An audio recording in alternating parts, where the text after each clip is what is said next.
কাছে মনে হয় যে প্রেম করো, বিয়ে করে করো। হ্যাঁ, আমাদের মাঝে উপস্থিত এই একজন গুণী অভিনয় শিল্পী শিরেন শিলা, আজকের বাংলাদেশ চলচ্চিত্র পরিচালক সমিতির এই পারিবারিক মিলন মেলা। আজকের এই মিলন মেলা কেমন লেগেছে? জানি না এখন কি করবো। 14 ফেব্রুয়ারি ভালোবাসা দিবস, চেষ্টা আছে দেশের বাইরে যাওয়ার। ভালোবাসার সংজ্ঞা মানে আমি কোনো মানুষকে ছেড়ে যেতে চাই না, এটাই হচ্ছে আমার কাছে ভালোবাসার সংজ্ঞা।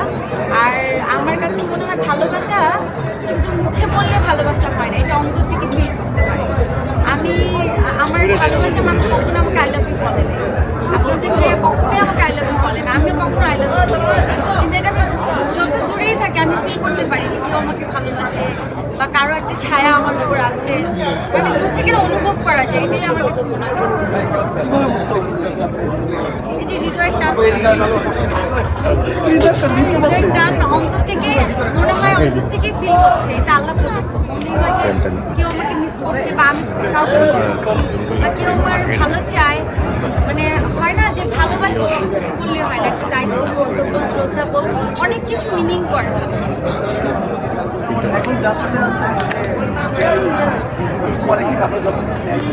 অফকোর্স কেয়ারিং, আলহামদুলিল্লাহ আমার যত্ন নেয় বলে আমি 6 বছর এই মানুষটাকে ভালোবেসেছি। 6 বছর পরে প্রায় 1.5 বছরের মতো সংসার জীবনে, আলহামদুলিল্লাহ 7.5 বছর।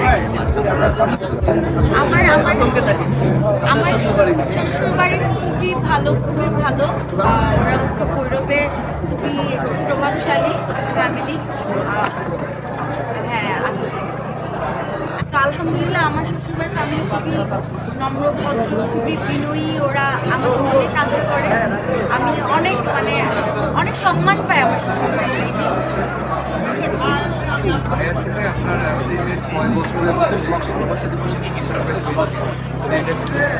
ভালোবাসা দিবসে এই যে একটা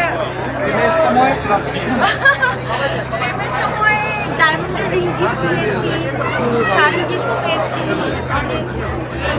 অনেক সময় অনেক কথা কয়, জুয়েলারি, মেকআপ আইটেম, অনেক কিছু। আর বিয়ের পরে তো হয়ে গেছে, বিয়ের পরে কিছু দেয় না।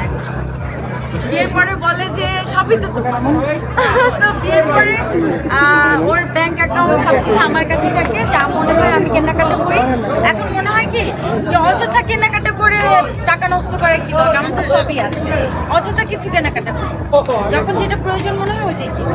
প্রেমের আগে বিয়ে সুন্দর ছিল নাকি বিয়ের পর প্রেম সুন্দর? বিয়ের পর প্রেম অনেক বেশি সুন্দর।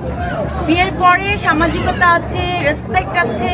বিয়ের আগে আসলে আমাদের লুকিয়ে প্রেম করতে হতো, যেটা আমার কাছে খুব অকওয়ার্ড লাগতো। আপনার মিডিয়ার অনেকে আছেন, ভয়ে ভয়ে থাকতাম যে কখন যেন ফ্লাশ হয়ে যায়। আবার পারিবারিকভাবে অনেক ঝামেলা ছিল। সো বিয়ের পরে আমার কাছে এটা অনেক রেসপেক্টফুল। আমার কাছে মনে হয় যে প্রেম করো, বিয়ে করে করো। আর বিয়ের পরে যেটা মনে হয় যে ও আমার, মানে সারা জীবনের আমার, এটার প্রতি একটা ভরসা আছে। বিয়ের আগে আমি আসলে ভরসা পেতাম, বিয়ের পরে একদম নিশ্চিন্তে প্রেম করছি। মিডিয়া জগতে প্রেম বিয়ে নিয়ে অনেক কন্ট্রোভার্সি হয়ে থাকে, যদি আপনার ক্ষেত্রে বলা হয় এটা আপনি কেমন করে? আমার কথা মানে কন্ট্রোভার্সি তো থাকবে, সেলিব্রিটিদেরকে নিয়ে কন্ট্রোভার্সি না থাকলে তো মানে জমে না। সো যত কন্ট্রোভার্সি হয় তত আমি এনজয় করি। এই যে আমাকে নিয়ে আপনারা অনেক কন্ট্রোভার্সি নিউজ করেন, আবার অনেকে ভালো বলছে, অনেকে মন্দ বলছে। আমি জাস্ট যেটা ভালো ওটাকে গ্রহণ করি, যেটা মন্দ ওটাকে স্কিপ করি। কিন্তু আমার কাছে মনে হয় যে কন্ট্রোভার্সি থেকে আমরা যদি কাউকে ইন্সপিরেশন দেই, সেটা আমার কাছে আরো বেটার মনে হয়।